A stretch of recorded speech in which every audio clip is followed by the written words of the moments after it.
prayer is the answer. Now, the very first time Pope Benedict went on the internet 10 or more years ago, no, longer than that, a young married couple came on. And they said, well, look, all this talk about prayer is all very well for people in monasteries, for monks and hermits and that sort of thing. I've got 6 children. I've got a wife and 6 children. I've got to go out to work. You know, tell us what to do. Tell us how to go about it. And you know what his answer was? I remember. Yeah. Say your morning offering. Now, this might seem simple to the point of being simplistic, but believe me, it is not. It is the very essence of our vocation, namely that.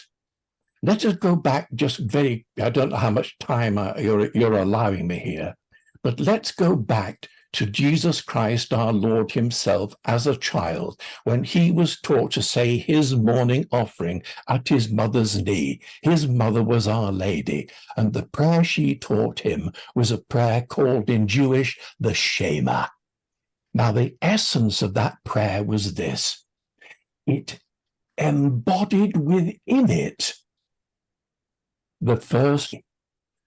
Not only did he consecrate it his day, but every time the Jews went to the synagogue, every time Christ went to the synagogue, both before and after meeting with his disciples, they repeated their Shema. Now, you do it at the beginning of the day, at the end of the day, 3 times a day, 9 o'clock, 12 o'clock, 11 o'clock, you reconsecrate yourself to love God with your whole heart and mind, your whole body and soul, through everything that you're doing. What we're doing now is our job, is our work, and this is consecrated. Saint Jean-Baptiste Vianney, he said, everything you do when you've not offered it to God, it's a waste of time, isn't it? And it is a waste of time. So, we're not having to go off into caves or into the desert. We continue with our work, our vocation in the world, but it is sacralized through this offering of ourselves at the beginning of the day. And let me tell you something. My father never spoke to me much about the spiritual life, but I knew that he had read about the Desert Fathers and how they prayed. And one day I asked him, I said, Dad, why have you got little stickers at 9 o'clock in the morning and 12 o'clock and 3 in the afternoon? He said, oh, it's to remind me of something.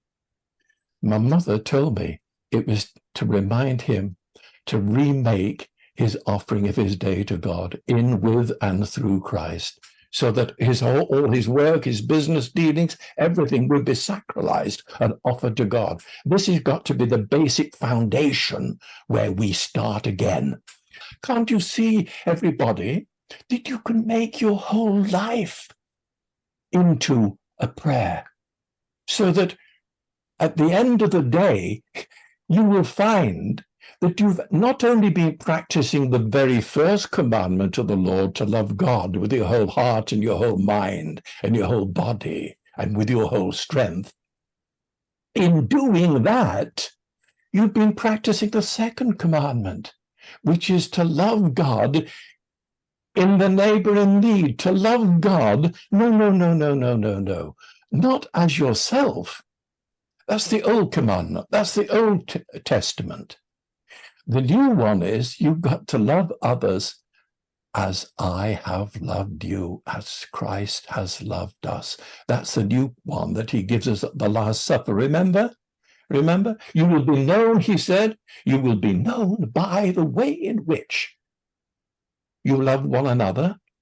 And you must love one another, and here's the measure of it, you must love one another as I have loved you.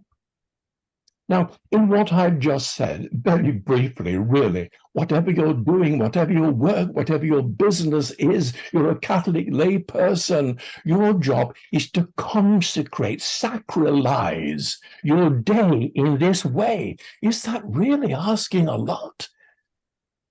It is the very essence of our calling.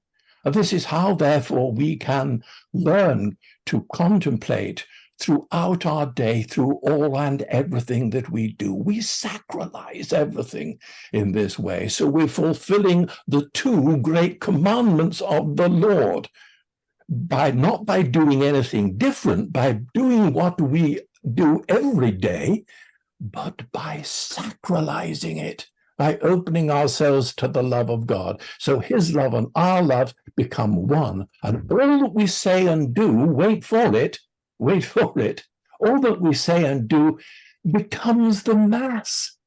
For the whole purpose, what is the Mass? The whole purpose and point of the Mass is that the whole of our life becomes the Mass, the place where we are continually trying to offer ourselves to God in Jesus Christ through everything that we say and we do.